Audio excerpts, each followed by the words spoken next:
Hello, my friends. It's been a little bit. I've been a little under the weather. I apologize if I cough a couple of times during this this video. I just want to talk a little bit today about the journey, and by journey I mean the journey in making change in your life.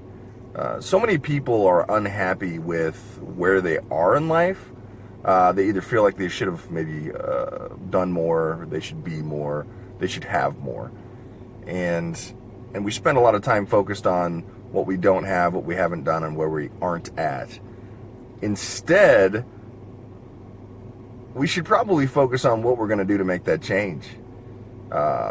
We should probably sit down, write out clearly what it is that we want to accomplish, and then we should start out in building accountability partners and helping us get there to ensure that we are moving towards where we want to be. It's a lot like if you've got a loose tooth and you just sit there and you play with it, and it hurts a little bit every time you play with it, but you just keep playing with it, versus just pulling it out. Rip the Band-Aid off. Head the right direction rather than sitting and dwelling in what isn't and hasn't been working.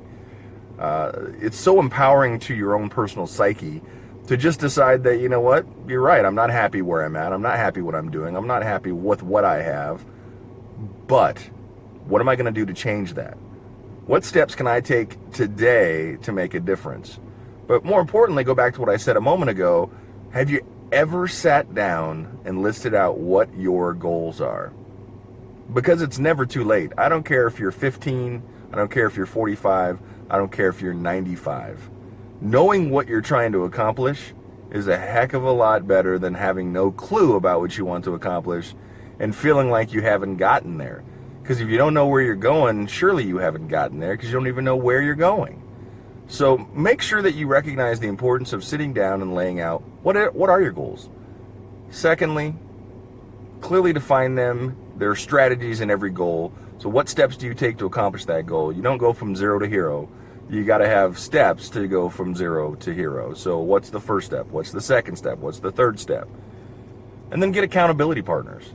It doesn't have to be the same partner for each goal, because maybe the expertise or the value that friend or acquaintance, or maybe you have a coach, isn't the same for each one of those. So maybe you have a different accountability partner for different things. Some of your goals may require partnerships. Maybe it's that you want to start a specific business, or you wanted a side hustle, or you wanted to be a certified this, or you wanted to be an expert that. And so you may need to find a mentor or a business partner, and that's okay too. But knowing where you're going is more than half the battle of getting there. So if you don't like something in your life, change it. How do you change it? You stop, you sit down, you write out what your goals are, you clarify them, you get very specific, you create strategies, you get accountability partners, and then finally and most importantly, you take action. All right? I believe everybody who wants something bad enough will make it happen. So you got to want something bad enough to make it happen. And I've seen it happen many times, and people going back to school who thought they'd never get their college degree, never thought they'd get their master's, never thought they'd get their doctorate. And then next thing you know, I'm shaking their hand and calling them doctor. It does happen. It happens all the time. It happens around you and you don't even notice it, because those people stop talking and they start doing. And before you know it, they're there. All right, everybody, let's make sure to make it a great day, and make it, see, I almost made the entire video without coughing, and make it a great year. Take care, everybody.